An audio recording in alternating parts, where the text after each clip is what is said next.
All right, we're going to call a meeting to order, and we'll start with the land acknowledgement statement. We acknowledge that the ground on which we live is the traditional territory of Caldwell First Nation, of the Three Fires Confederacy, and the original people of Point Pelee and Pelee Island, and its surrounding lands and waters, and that of the Huron-Wendat and Wyandot peoples. We recognize and respect the First Nations who are stewards of the land and waters of Turtle Island, and who have embraced this stewardship since time immemorial. We would also like to acknowledge the contributions of other nearby First Nation communities and all original people across Turtle Island. Council, any disclosures of community interest? There being none, adoption of the minutes for our Parks and Rec event committee dated February 27th, 2024 be adopted as presented. Councillor Riccio-Spagnolo, support Councillor Reno, all in favor. That carries. Items for consideration, number 1, the 2024 winter session report of joint programs and events between Culture and Rec and Public Works. And we'll have the manager of Culture and Rec, Mr. Bison, with a report. Thank you, Your Worship, members of council. So this report is the regular quarterly report we bring to each Parks, Recreation, and Events Committee meeting. Maybe just a few highlights to point out. This report was for winter 2024, so January through to March, and the report's kind of comparing between this past first quarter to the first quarter from 2023. What we're starting to see after a couple of years in a row of large increases in programming, rental memberships, we're starting to see a little bit of leveling off in certain areas as we sort of start to reach capacity. Aquatics is a good example of this. We had 1,512 participants, which was just about 7% or 7 people more than last year, and our fill rate went from 89% to 91.4%. So we're getting to the point where we're pretty much filling all the spaces we have available. If I look to spring right now, we're actually at I think a 94% fill rate. So we're getting to the point where the numbers aren't going to change much session to session, year over year. We're just full. There was a drop in the recreation programs. That's sort of explainable by just a timing issue. Some of the one-off workshops and some of the other programming we offered last first quarter, we're offering in the second quarter this year. So we'll see probably an increase for some of those things in the second quarter, but that would have been representative of why you would have seen a reduction for recreation programs. For memberships, this was an area that continues to grow and grow at a pace that's much faster, and maybe we won't see the leveling off like we were seeing in aquatics. We have maybe some more capacity to grow there. We had 31,479 visits in the first quarter, which is about 300 and just shy of 360 a day. Last year we had 26,862 in the first quarter. So 4,600 more visits by members. So that's people visiting the fitness center, that's people visiting aqua fitness class or group exercise classes. So in that very first quarter, an additional 4,600 people. From a facility rental perspective, people renting ice, there was a very small decrease in the number of hours rented on ice time, and that's due to the fact that Good Friday and Easter Sunday, when we were closed, would have fell in the first quarter this year, whereas last year Easter was later, right? So the difference was basically that closure. Even when you take into account the fact that we had an extra day because of the leap year, the difference was basically the closure. And then finally, from an event perspective, I noted in the report, and I sold our events team short, unfortunately. I said that there were 70 days in the first quarter where we had some major event going on. It was actually 74. I missed a couple, and that doesn't include the setup days as well. So when you think that there was 91 days in the first quarter and 74 of them, we had some kind of major event going on. The events team deserves a lot of credit for making that happen. And the events team includes, obviously, the folks in Culture and Recreation, but also includes staff from facilities and Public Works and Parks, as well as the other departments have helped out and made all the events go in the very first quarter. Obviously, the exhibit we'll talk about a little bit later. So overall, it was a very successful session. We've seen some slight growth in some areas where we're running out of capacity, but membership was a really good area that we saw more visits, and that's encouraging because ultimately our goal is to get as many people to participate as we can. I'm available for questions. Thank you very much. Members of council, any questions? I have one question. You said 180 or 1,881 and a half hours of total ice was booked in the winter of 2024. Any chance you would know offhand what the total number we could book is?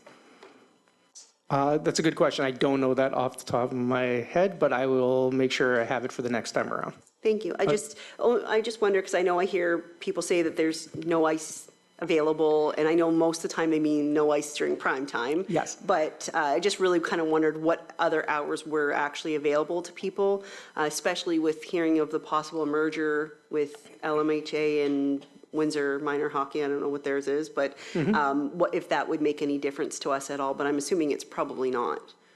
Yeah, that's a great suggestion. And so for the subsequent reports, we'll make sure to kind of identify prime, non-prime, what hours are available, and sort of similar to we do in program, sort of what's the fill rate, I guess.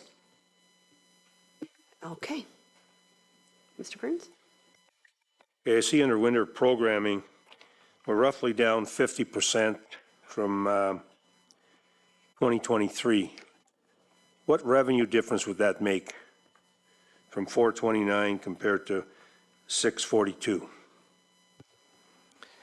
I don't know the exact number to answer your question. I will say that the community programming area is probably our smallest area, just based on space. It's what we can run in the multipurpose room and the rotary room. I would anticipate that, as I was alluding to earlier, we are offering some of the programs that we offered in the first quarter and the second quarter this year, so we might be able to make up some of that gap. But I would estimate, if I had to put a guess to it, less than $10,000. These programs are generally lower cost programs. So, Thank you very much for your response. Okay. No other questions? Recommendation is that the report of the Manager of Culture and Rec dated April 5th, 2024, regarding 2024 winter session report of joint programs and events between Culture and Rec and Public Works be received. Councillor Carrick and Councillor Burns, all in favor? And that carries. Item 2, 2024 LaSalle Strawberry Festival update. Our Supervisor of Rec, Owen Schiller. Thank you very much, Your Worship. So I'd ask that Council do please disregard that section about the parade detour. After the time of this report, we received information that Enbridge is not proceeding with that work on Old Front, so the parade will continue as normal. So just an update from the February Parks, Recreation and Events Committee meeting. The hours which were brought forward to council at that time have changed slightly for the festival. I think we're reducing half hour altogether for the weekend. Right now, our entertainment, we're looking at, we have booked a BMX show for the weekend, will be our weekend shows. They'll do about 12 shows throughout the weekend. Last year was the high jump. And then currently planning is well underway. We are looking, we are reaching out in the process of reaching out to vendors and stage entertainment as well. So the planning for the festival is underway. We're working with our partners and possibly bringing back a second, looking to introduce a second station for the bike valet, working with our partners at Bike Windsor Essex. And I'm available for any questions about the Strawberry Festival. Thank you. Thank you. Members of council. Any questions about the Strawberry Festival? This is probably our last meeting before the Strawberry Festival. Nothing? Are we awake? Because I feel like we always have Strawberry Festival questions. Okay. So with that, the recommendation is that the report of the Supervisor of Rec dated April 4th regarding the updates for the 2024 La Strawberry Festival be received. Councillor Desjardins, support. Councillor Riccio Spagnolo, all in favor? And that carries. Item 3, updates to facility rentals, the outdoor sports surface use policy. Again, back to Mr. Sichel. Thank you, Your Worship. So the facility rentals outdoor sports surface use policy is a policy we've had for a number of years now. This policy we use to explain and follow the guidelines for how we maintain and allocate fields and diamonds on the Vollmer Complex property. So the report includes a number of changes. This policy was due for revisions this year, and the updates are listed within the report. However, I did want to highlight that the newest addition being section 4.1.5. This has been added to provide LaSalle-based groups first preference for new field allocations as they become available.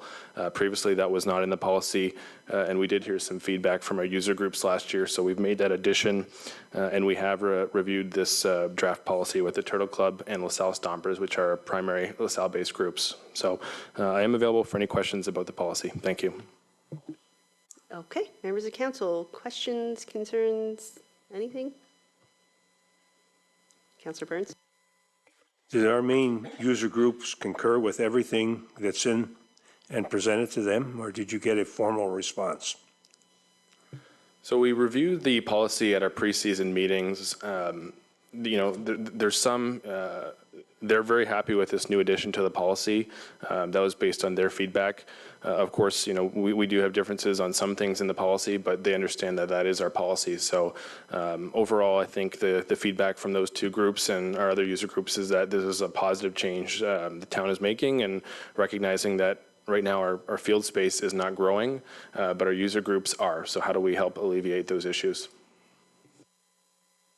Follow up on 4.16. The last part of that clause says the town reserves the right to allocate the use to a user as it see fits in case of mediation and dispute.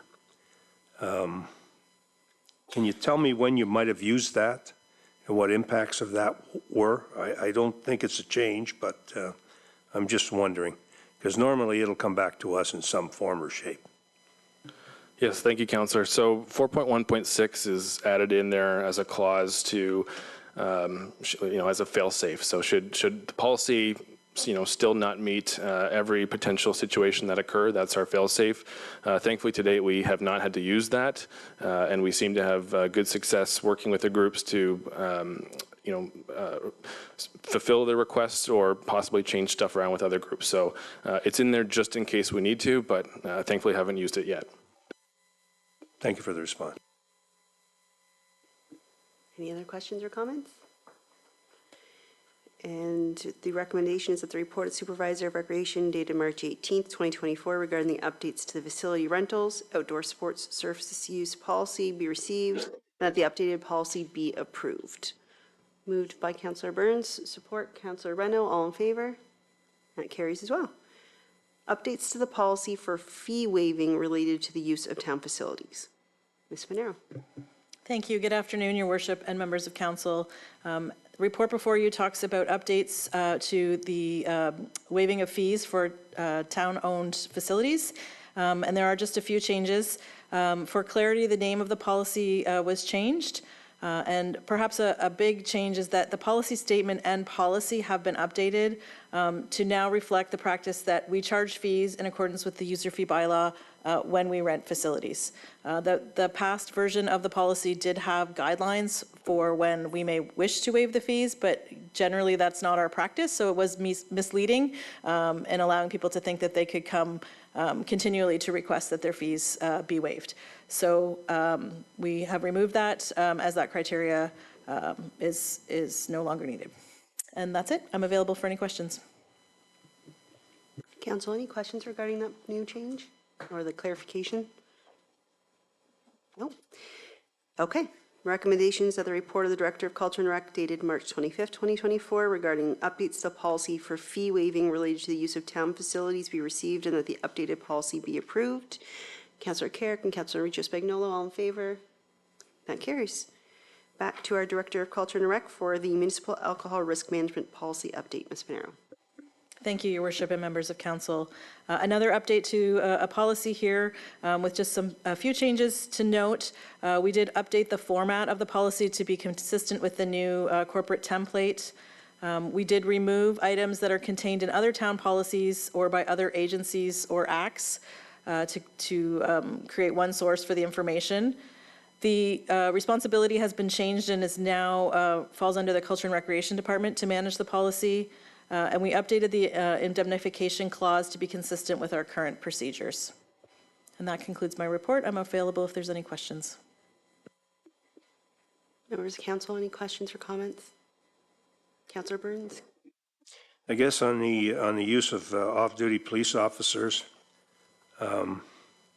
if I have 40, it doesn't cost me anything. If I have 41, are we actually charging in those low numbers for 2 officers? And then the follow-up question would be, in some cases, there's, in the case of 41, we'd be 21 and a half people. And if you look, I just look at the minimums of 151 would be 38 for 4 officers to 125 at 500. Again, 500, it goes from 62 to 75, and again, 67 for larger crowds to 50. So I'm kind of wondering, why would we be charging for 150 people at a max? I mean, why would we need that? I'm assuming, for 150 people, you shouldn't need somebody. Thank you for the question, Councillor Burns. Perhaps a bit of background. This was an update to a policy that's been in place for quite a number of years, and I don't believe we changed the criteria for the requirements for off-duty police officers, so it has been that way for quite some time. Typically, when there is an event that has a special occasion permit and wishes to serve alcohol, that event, the event organizers need to work with our special events review team, which does include representation from the LaSalle Police Department, and we follow their recommendations on, what they would be required. So it is on a case-by-case basis, but in general, this policy is the one that is followed to ensure that we're appropriately managing risk for the department and for the corporation. Follow-up, if I have a family function there for 100 people, I need 2 police officers? I mean, and the other backup to that is, when the police are giving you advice, and I know it should be taken with a great ease, but it seems self-serving. Councillor Burns, just if I could just point out that, if you look at the chart, there is nowhere where it actually says police officers are required. Those are floor monitors. Okay, but it does say over here under 2, off-duty police officers may be required. May be required. So again, in working with our special event review team and looking at the risk of the event, that's where we would determine if it's off-duty police officers. Floor monitors would be a member of security, or it could be part of the event planning team that is monitoring the activities. Here. Okay, Councillor Carrick, did you have a question? No. Okay, any other questions or comments? Okay, recommendations that the report of the Director of Culture and Rec dated April 8th, 2024 regarding updates to municipal alcohol risk management policy be received and that the updates to the policy be approved. Moved by Councillor Desjardins, support. Councillor Carrick, all in favor? And that carries. Our summer 2024 activities update. Our Supervisor of Programming will present the report. Ms. Turnbull. Thank you, Your Worship and members of council. So in front of you, the report outlines important dates and activities from April 2024 to October 2024.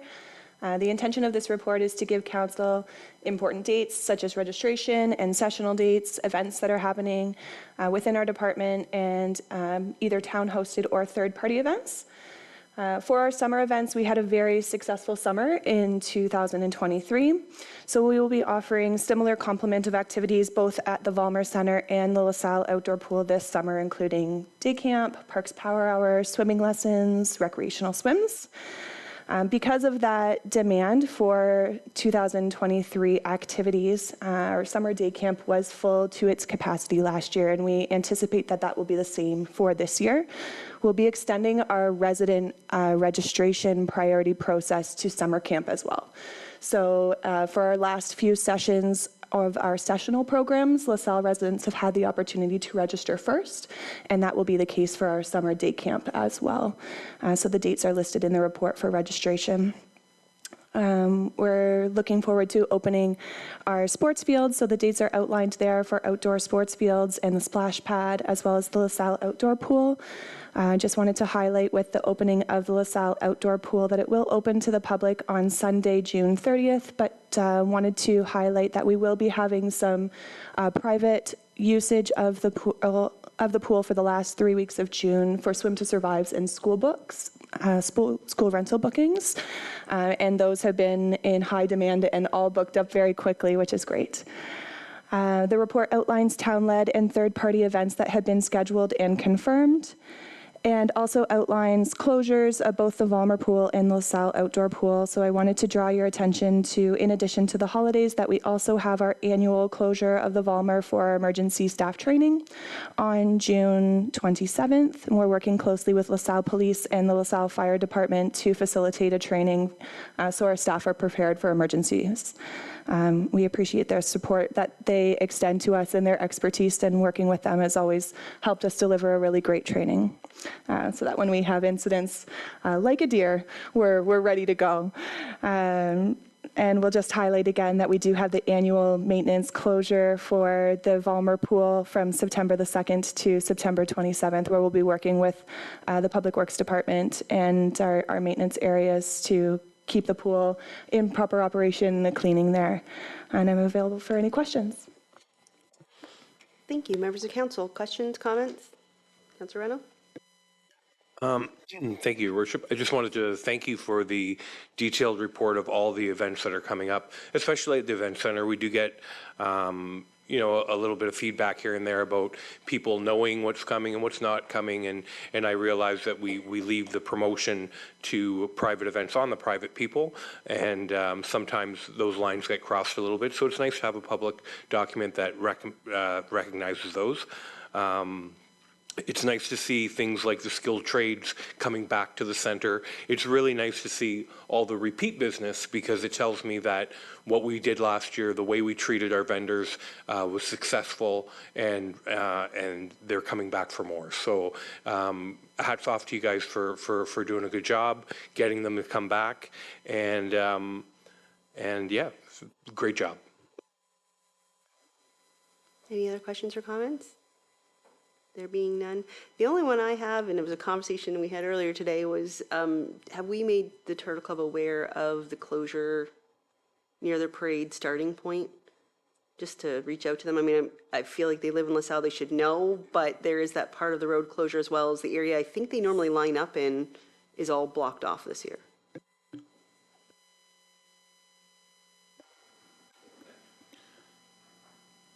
Thank you for the question. I will have to follow up with them. I think we did, but we will double check. And there is lots of room down there, maybe on the pool side where they can line up, but you're right, behind the bank is blocked off. But I think there's still plenty of room for them to get lined up. But I'll follow up with them and make sure. Appreciate it. Just to help with, I know their organization, they may send an email out to their parents so that there isn't kids running everywhere, especially with fishing and everything else that goes on during those days. So thank you for that. Since there's no other questions or comments, we will get a motion to receive the report of the Supervisor of Programming dated April 4th, 2024 regarding upcoming activities from April 2024 to October 2024 be received. Councillor Burns and Councillor Carrick, all in favor? That carries. Item 7, Sean Kenny's Animal Superpowers exhibit. We didn't say the whole thing.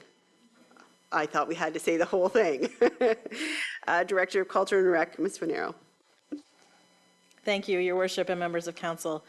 As you'll recall, in April of 2023, administration was authorized to enter into an agreement with Imagine Exhibitions to host a large-scale traveling exhibit at the event center. At that time, it was estimated that the total cost to host the exhibit would be approximately $500,000, and the net revenue was estimated to range from all costs recovered to a loss of $370,000. Sean Kenny's Animal Superpowers made with Lego bricks was on display at the event center from January 25th until April 6th. The financial reports as of April 8th land in the mid-range of the original estimated numbers, with an overall contribution of $150,400 required from the Waterfront Reserve. It's not uncommon for expenses to exceed revenue in a first-time event, and the success of this event should not be measured solely on the financial result. More than 19,000 people visited the exhibit, with more than 1,000 people from beyond the region and more than 5,000 students from area schools. The economic impact of the event is estimated at nearly $480,000. The event further supported the local economy through the creation of part-time jobs and the contracting of entertainers and event suppliers and services. The Event Center, LaSalle Landing, the Waterfront Business District, and the town of LaSalle were promoted and showcased by the attention of 11 local media outlets. Partnerships were developed or expanded with more than $73,000 in sponsorships. There has been positive feedback from local food establishments that business increased as a result of the exhibit. The town's partnership with Tourism Windsor Essex Pelee Island was expanded through a social media influencer event. The promotional engagement had more than 1.9 million impressions and included reach in Windsor Essex, Chatham-Kent, and Michigan. Attendees that came to the exhibit rated it with 4.83 out of 5 stars. And lastly, the pilot project provided extensive learning for the culture and recreation and strategy and engagement staff through the largest event and communication campaign ever undertaken by the town. Because of this learning, the town is well positioned to continue to be an industry leader for the delivery of festival and events in our area. And that concludes my report. I'm available if there's any questions. Thank you very much. Councilor Reno? First of all, and I said this a few times as we were going through, we figured in the end that that number would sit in the middle somewhere, but I really don't think I saw any opportunity to do any more than what you guys did. I felt that you covered every base. Every time I went down there to see what was going on, or every time I opened a social media page or anything, it seemed like you guys were doing everything, getting the school groups in, doing everything you could. So I really do think it was successful, very successful that way. And like you said, the learning opportunity for your two departments, you can't be ignored. I mean, this is, I chuckled sometimes at having social influencers in, because that seems like such a new age thing and something that we're not used to doing, but we did it, and we learned how to do it, and we'll learn how to do it even better and all our festivals will benefit from this learning curve. So good job to you there. My only concern is that the funding source of $150,000. So in the past 3 or 4 years, we've seen many of our events come back in the positive light. The Strawberry Festival has made more money than we ever expected the last few years. Even Last Call Before Fall made a little bit of revenue, and we now have what our treasurer would call a rainy day fund. We have a very, very healthy rainy day fund. And I wonder if that fund needs to be quite as healthy as it is, if some of that money could be used towards this shortcoming here. Because, at budget time, many of us fought to keep that extra money in the reserve for the waterfront. And it just seems like some of that money could come from that reserve. And I would just ask, I did get an email from our finance people, and if I could just have Tano, if you could just explain to us where we're sitting, that might start a conversation, where we're sitting with that reserve, and how much is a comfortable amount for us to keep in there. Good afternoon, Mayor, members of council. The Strawberry Festival and the Last Call Before Fall Festival, their cumulative surpluses over the last few years, or in total, has now reached about $122,000. So that is predominantly the Strawberry Festival. In particular, the last 2 years, about half of that has come from the last 2 years of surpluses. But overall, it's about $122,000. So certainly, what is a comfortable amount? We're always concerned with the potential for perhaps some weather challenges and things of that nature. So again, certainly any amount the council deems appropriate can be removed from any reserve, but the current amount of the reserve is $122,000. So sales daily sales, or if one day of sales is gone due to weather, then that could be $30,000 to $40,000 of lost sales in 1 year. So again, whatever amount council deems appropriate from whichever reserve, we would follow their instructions. So, yeah, follow-up. So, I mean, I'm looking at where we're at, with an unsuccessful grant. We know that's not coming back. But we still have a wage subsidy that is to be determined of $70,000. When you take the difference, you're looking at $80,400. And I'm wondering if we were to take that from the festival reserves and continue to build it back up afterwards. And I would suggest that maybe if we did have an absolutely terrible year with one of the festivals that exceeded the 40 or 50,000 that was left in that account, that there may be other funding sources like that would be available at that time to cover a loss like that for unforeseen losses. But I just wanted to start a conversation if anybody else has a thought about that. I just know that moving forward, there's so many things that are going to come up in the waterfront.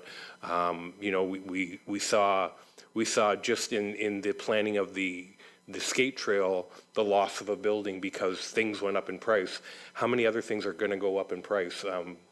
In my personal life, I just heard that the cost to build a new Costco, we had a big meeting. The cost is now almost triple what it was years ago.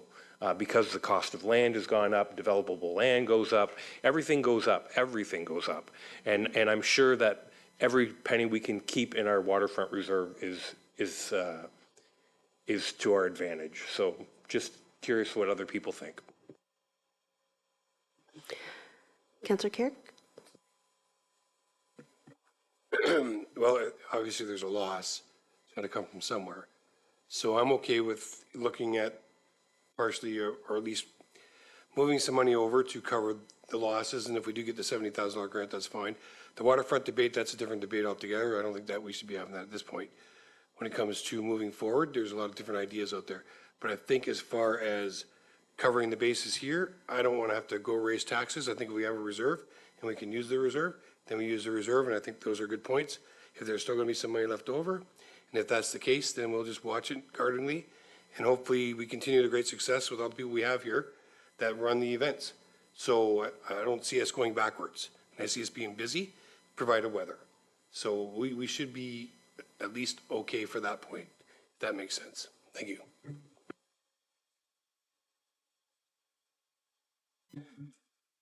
Strawberry Festival rainy day fund, right? So if we lose money, there's still $40,000 in there. So if we lose one day, my understanding is that could be a $20,000, $30,000 hit, maybe a little bit more. So at least we have that covered.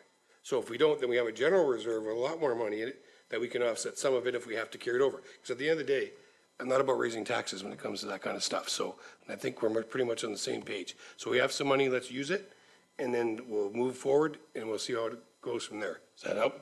So you're agreeing with 80,000 coming from the festival reserve? That's okay. Councillor Regis-Spagnola? Thank you, through you.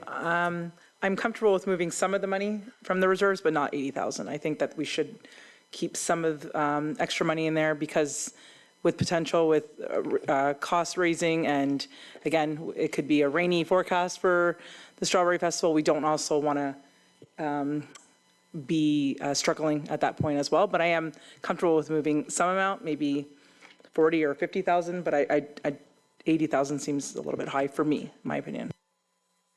Councillor Burns? Well, my suggestion would be whatever we move should be done after this year's Strawberry Festival because we'll know exactly where we are. Do we have 220,000 in there? Did we have to take 40 or 50,000? Because I remember the days when there was no money being made in those festivals, and I don't want to go back to that because again, we're moving it from A to B, and then maybe it's going to come out of general expenses. I guess that would be my comment on that. The wage subsidy grant, when will we know? And is it typically something we get to Whoever wants to answer that for clarification. Mr. I know Langway? we apply, but we typically get it. Mr. Langway? I haven't, at this point in time, we historically have been successful with that grant, so we'll probably find out shortly. But I have another suggestion as well for the funding deficit. We could use the tax rate stabilization reserve. You know, this is an example where it's a one-time extraordinary expense. It's not going to be recurring year over year. So this would be a perfect example of where we would use that reserve. We could use a portion of the Strawberry Fest Reserve, a little bit of history. You know, there was a deficit at one point in time, and we've, over the years, have, you know, built that up. Usually if there's one rainy day, it really doesn't make a difference. People come the other days that are sunny. If there's 2 rainy days, that's when you start feeling it in the Strawberry Fest. So we could use a combination of the two, or the tax rate stabilization reserve would be, it's fairly healthy right now, so we could use a little bit of that funding to make up the deficit. Just before we go on, quick question. Did we not budget for this? Like, I thought this was part of our original discussion and expectation for this. So that, isn't that already? It is part of the waterfront plan. Okay, because because I know I heard the comment saying we don't want to tax for it, but it's not a new expense that's going to be budgeted for. Like, this is something that was part of our original plan and was really expected to have that loss, and that was part of that budget. So the money that was budgeted this year for the waterfront is separate, is it not? Yeah, the waterfront is just a continuous build-up. We build up our reserve and for the capital projects, and then also for the operating costs that are resulting from the capital projects. For example, the skate trail and water feature, there's definitely going to be an operating cost for that. So that's all factored into our build-up. We reallocate the funds. Right. And as well, this initiative, you know, we're conservative when we budget, so we always look at the worst-case scenario. So that's been considered in our financial plan. I just want to, I guess, for clarification, and I hate the term, but I'm going to use it. I feel like we're robbing Peter to pay Paul. Like, I really feel like that's what we're doing. We're taking the money from one account to put it to another. Yeah, it's one bank account. Like we have, Right. you know, we just have different reserves where we plan from. But, you know, if we take out the tax stabilization reserve, that goes down. If we take out of the waterfront reserve, that goes down a bit, but we have planned for this. Okay. It's not unexpected. If you want to follow up, and then Councillor Desjardins has a question. Yeah, so exactly what I was going to say is that it's coming from reserve no matter where we take it from. But in the past, we've always put money back, so we have to raise taxes to put that money back in to offset the costs. Usually is what happens. When we use general fund reserve, we always try to bank it back up. So there will be a cost down the road potentially, because we don't let it go too dry, right? That's been our practice in the past, where we've actually had to bump the reserves back up, because we just don't get money for reserves, other than raising taxes or perhaps development fees and stuff, right? Yeah, our waterfront plan has been to increase the allocation of that reserve by $400,000 every year, going forward until we don't want to do any more projects down there. So regardless, like, this is factored into that plan, so we're not going to have to bump it up 500,000 next year. However, we have reduced it as part of our budget, so I always, you know, if we reduced it by 100,000 last year, I'm going to add 100,000 next year if we want to, or we slow down the projects when we're talking about the waterfront. So, yep. Okay, thank you. Councillor Desjardins? Thank you. I think my comment has kind of been covered. First of all, we're all praying for sunshine for the Strawberry Festival. You know, we're going to pray to the sun gods. I'm not fussy about taking all of the money out of the Strawberry Festival reserve. If we took even half of it, that's fine. And my comment, that my own note here, was tax stabilization fund. That's what we have it there for. It's, if you want to call it a rainy day fund, whatever you want to call it, it's money that we have there to pay something else. So I would prefer taking, like, we've got, about 122 in the Strawberry Festival. even if we took 50 out of that and the balance out of the tax stabilization, I would be more comfortable with that than taking everything from the Strawberry Festival. Because as we all know, we've all been around enough that one day we can make up, maybe 2 days we're euchred. So that's just my thought on it. Okay, so just for clarification purposes, the terms of reference state that we cannot actually give that direction during this type of meeting. So this would have to go to a council meeting in order to be able to direct them to move funds from one to the other. So this is purely a discussion at this point. We can continue to discuss, but we can't actually direct during this meeting. So before I go to you, Ms. Finero, did you have a question, or Ms. Hodry? I thought I saw a hand somewhere over there. No? Okay. Mr. Reno. My only question is, we have a meeting coming up. Does it have to be presented as a notice of motion and then followed up in the following meeting, or can a suggestion be made right in the meeting? What is the protocol?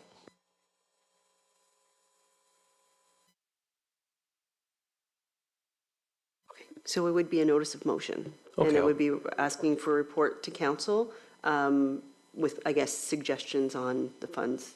Okay, I'm Okay. prepared to do that tonight. Thank you very much. Okay, so at this point then, if there's no other questions, any other questions? Councillor Burns. I think we're premature in even doing that. Till we know if we're going to get this $70,000, we really don't know what the loss is. We know what the projected loss is as we speak today. And the other thing I would like to point out, had we got the $125,000, we'd have made $95,000 with the $70,000. So as we have a loss, again, because we can't get our provincial government, or I know federal government, to fund us. So whichever one it is, we should be made aware of that. So when we go to a conference, we can deal with the Minister of Tourism or whoever it is to just give them an add-on when you have questions, at those conferences, to the fact that, and I know you don't get an answer why it was turned down. That irks me, because we don't know if it's a good request, an improper request, or we didn't fill out the application properly. And I know there's needs from the government, they can't fill them all, but we would certainly appreciate some kind of answer back from them, which they don't give us, but we should encourage them to do that. So I feel even to bring it to council, make a notice of motion, I would vote against it because it's premature till we have the final absolute figures in, and then it may make more sense to leave it where it's at because it's part of the waterfront project and we can track true costs there versus diverting it somewhere else. And that's all I'm going to say. Thank you.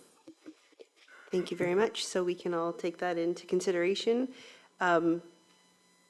No other questions about the exhibit? I don't want to end on a negative note because I feel like we've talked about, a loss, but it was an expected loss. I mean, this is what we knew going into this. So I want to, before we end this conversation, is look at the positives, which was almost 20,000 people who visited to that area of LaSalle. Over 1,000 people were not even from our area. They were as far as Kitchener, Niagara, Toronto, Michigan, Ohio. Like, to me, those are things we really should be focusing on because that's the whole point of what we're doing down there, is we're trying to promote tourism. We're trying to get people to come to our region, to come to the town of LaSalle. But the other thing I think I really, really want to focus on is the economic impact. And I think it's a great part of this report that we haven't focused on is the fact that there's almost $500,000 that was an economic impact to this region. And that's huge. And that's something we should be very proud of, the work that you guys did and put in at that exhibit, because that's something we didn't have before. And that's the whole reason we're doing this. The whole reason we're investing in this waterfront is for our residents here, to provide jobs for our residents, to have a positive economic impact on our businesses. So I want to think at the end of the day, yes, there is a negative, but we expected that when we agreed to do this type of exhibit.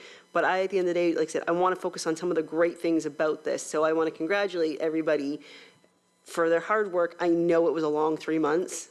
Next time, maybe we'll look at something shorter. But I just want to, on behalf of council, thank everybody for their hard work, because honestly, I think it's some of these numbers are extremely impressive for a first-time event that we've never been able to host in the town of LaSalle before. So congratulations to everyone involved, because I know it's every department. So with that, the recommendation is that the report of the Director of Culture and Rec dated April 8th regarding the preliminary evaluation of the Sean Kenny Animal Superpowers exhibit be received. Councillor Inicio Spagnola and support Councillor Reno, all in favor? And that carries. Any questions, statements from members of the committee? Councillor Inicio Spagnola. Thank you, through you. So just a couple comments. So I attended the Spring Fling on Saturday. All of the departments did a great job, very well attended from when I was there, and it was great. Just a couple of comments though. I noticed that the balloon artist, where he was located, was kind of blocking the vendors there. I'm just wondering if maybe next year we can move them to that far corner that was a little bit empty, if we can move them. And then also, I did have a couple people reach out for makeup artists that I've used for events, or face painters, I should say, and balloon artists that I'm going to pass the information to you. They would like to donate their time to help next year. So then at least it would shorten some of the lines as well, because I know it was very well attended. A lot of kids were excited for balloons and face painting, but overall it was a great job, and you guys did a very good job. And it was perfect. I know it was Spring Fling, but the weather wasn't very nice out there, so it was nice for people that we have this wonderful facility that people can go to and be able to enjoy out indoors. So you guys did a great job. Thank you. Councillor Desjardins. Thank you. Well, we have everybody here. I had an opportunity today to talk to some folks from Play for a Cure. Thank you, everybody. They think we are wonderful. The folks that were involved from Thursday to Saturday night could not thank us enough for the great service, the cleanliness of the facility. When I was there, I think the second time I was there on Friday, talking to some of the folks who are from out of town, want to know how a community the size of LaSalle can have a facility like we have and have it as well run. So from Play for a Cure, who raised $404,000, and we're still counting, for local cancer research, I want to say thank you, and we look forward to seeing you again next year. Councillor Reno. I don't know if my story that I'm going to tell about pizza is going to be anywhere near as impressive as Councillor Desjardins. But just back to the point of economic impact from Sean Kenny. I had the opportunity to probably visit the exhibit, sometimes just to stop in and say hi to the folks that were down there and working each weekend, and sometimes to walk through and see what people were thinking or what the entertainment was for the weekend. Anyway, one weekend I went down there. My wife couldn't come with me. I went down, had a good time, and as I was driving home, I realized my wife was not home and that I would have to probably cook for myself. So I was going up to Armando's, and I thought, you know what? I love their panzerotti. I'm going to stop for a panzerotti. So I stopped, and as I'm sitting there, like a whole gaggle of people all came in the door. I think there were 10 in the end, 4 adults and 6 kids. And they were all having a great time. They had to pull tables together for them and everything. And I thought to myself, what's the chances that maybe they just came out of our exhibit? And so as I was finishing up, I got up, I said, hey, I'm just curious, did you guys go over to that Lego event? And they said, oh yeah, and the kids started talking about the great time that they had. And the parents said, oh yeah, this is great, I'm glad we came out for this. And as it turned out, one of the 10 lived in LaSalle. It was an aunt, and the aunt talked everybody into coming to LaSalle and doing this. And I thought to myself, if I had a family of 10 people, and I was in Windsor, and I had my choice of any restaurant to go to, would I have come all the way out to LaSalle and gone to Armando's on Front Road? And my answer is, as much as I enjoy going there, I don't know that I would have. But the fact that we drew them down there and they took advantage of a great restaurant down there, there's your economic impact, started right there. Like I said, they had to pull tables together, and that wouldn't be a normal Sunday afternoon for them, I don't think. So great work, to all. And we talk about, the big picture of what the waterfront is and what we want it to be and what we want it to do and what we want it to drive. And I can honestly say, I really do think it's happening. It's happening slowly, and some people can criticize quickly, slowly, but it's happening. We're seeing investment down there. We're seeing new pubs coming down there now. We saw a beautiful building, Capri Pizza invested in down there. It's happening, and it's happening, and it has a lot to do with what we've started here. So good work to everybody, and I just wanted to share my Panzerati story. Thanks. Any other questions or statements? I have a statement, but it doesn't require any follow-up. It was something we discussed before, and I did hear it again this year, is it would be really nice if the spring fling had an adult aspect at night. Just throwing it out there, a one-night continuation of the spring fling since the advertising's there and the food trucks are there. Maybe, just a statement, nothing else. Yes. Okay, so with that, our next meeting is August 27th, so well after Strawberry Festival. This is your last chance to ask any questions. No other questions? Meeting adjourned. Thank you guys very much.